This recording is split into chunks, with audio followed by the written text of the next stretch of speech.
Batman's first ever story in 1939 was just 6 pages long. It's a classic murder mystery, and as soon as the murderer tries to get away, Batman decks him in the face, sending him to a miserable death at the bottom of an acid tank. Now, does Batman show any remorse? Does he feel the slightest bit bad for this guy he's just incinerated? No, he says fuck him, and disappears off into the night. The funny thing about this first issue is that we aren't told who Batman is until the very end. Bruce Wayne appears as this side character, this boring socialite who sits around smoking pipes with Commissioner Gordon. But as the story goes on, he starts to act a bit weird, he's always disappearing. And then at the end you're like, but I get it now. Over the next few issues we get to learn more about Bruce, mainly his origin story in which his parents are killed by a mugger, triggering his transformation into the character we all know today. He also has a fiancée, Julie, a wealthy actress who has no idea about her partner's secret identity. When Julie is kidnapped by the evil mad monk, Batman pulls up on him while he's sleeping and shoots him in cold blood. It's not long before we're introduced to Batman's trusty sidekick, Dick Grayson aka Robin. After his parents are killed by a local mobster, Bruce takes him under his wing and trains him, not just in terms of fighting, but also criminology, detective skills. Dick proves himself when he avenges his parents and becomes Batman's full-time crime-fighting partner. Now, despite these stories being very of their time and thus being unintentionally hilarious, it's kind of nice just seeing this dynamic between Batman and Robin. You know, you have this grief-stricken man who misses the innocence of his childhood, and suddenly he gets this whimsical kid who keeps him on track and makes sure he doesn't lose who he is. Funnily enough, it's after Robin's introduction that Batman stops using guns and killing his enemies. Eventually, Batman and Robin are introduced to such iconic foes as the Penguin, Catwoman, and of course, the Joker. Right from his first appearance, the Joker's injecting people with venom that will force them to smile as they take their last breaths. He injects them in advance, so his victims will go utterly insane with anxiety before they actually die. He then impersonates a police officer in the creepiest way imaginable, tries to burn both Batman and Robin alive, and even when he's caught, he doesn't really care because he knows he's going to get out anyways. Joker's first issue nails the character because it's a perfect example of his organised chaos. A good joke is unpredictable. The setup is there, but no one can guess the punchline until it's too late, making Joker the perfect rival of a man who's so rational and calculating.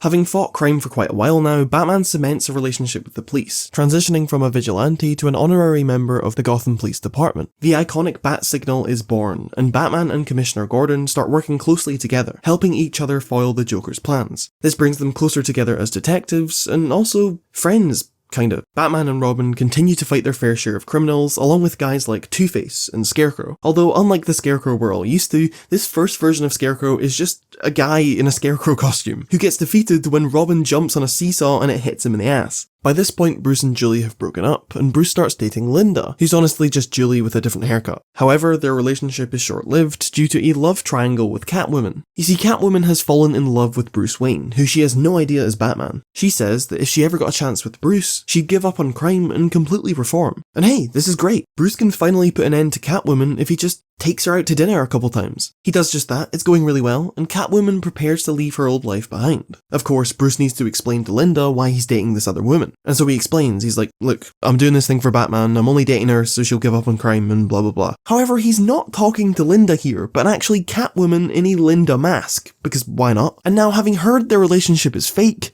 Catwoman goes back to crime. Bruce and Linda break up anyway, and Bruce goes looking for romance elsewhere. If there's one thing I love about these original comics, it's how you get to see the slow birth of everything. You get to watch as Batman's secret underground hangar becomes the Batcave, or there's the invention of the Batplane, or just seeing these characters get introduced for the first time. Speaking of which, Batman and Robin get a knock at the door, and some random guy by the name of Alfred shows up. Now, while this version of Alfred wasn't around when Bruce was growing up, he still has a connection to the Wayne family in that his dad was a butler for Bruce's dad. Bruce and Dick try and hide their identities at first, although Alfred soon figures it out anyways. Alfred becomes a key part of Batman and Robin's adventures, not only helping them at home, but also helping them solve mysteries and fight crime. Another thing I appreciate about these comics is the sense of closure. By now, we're used to comic characters going on and on, their development frozen by an undying obsession with the status quo. But thanks to the DC multiverse and multiple versions of Batman existing, this first Batman actually gets an ending. First, he comes face to face with Joe Chill, the man who killed his parents. And although Chill is killed shortly after, it does allow Bruce to finally close the case of his parents' murder. Also, some of Batman's villains are permanently redeemed. redeemed. Two-Face's scars are repaired, and he gets to return to his old life as an attorney. Although he's haunted by his criminal actions, Batman helps him get through it, and he gets a happy ending with his wife. Catwoman really does give up on crime, and reveals her identity to Batman and Robin. She makes up for her past behaviour when she saves the life of her brother, stopping him from taking the same path towards crime. Bruce later develops an actual relationship with Catwoman, revealing his true feelings for her. He and Selina eventually marry, and the two have a daughter, Helena, and so Bruce puts some distance between him and Batman to instead focus on family life. It's not all sunshine and rainbows, however, as Selina's past catches up to her, and she is confronted by a former henchman. Bruce tries to save her, but in doing so a stray bullet is fired, and fatally wounds Selina. She dies in Bruce's arms, provoking him to give up Batman completely, leaving the crime-fighting duties to a now much older Robin. In the wake of her mother's death, Helena is inspired by her parents' legacy, and becomes the vigilante huntress. She joins Robin in protecting Gotham, while Bruce takes Gordon's place as commissioner. Eventually, Bruce's story comes to an end, not with a grand battle against his oldest foes, not by saving the world, but instead his story comes full circle, in a struggle with a common criminal.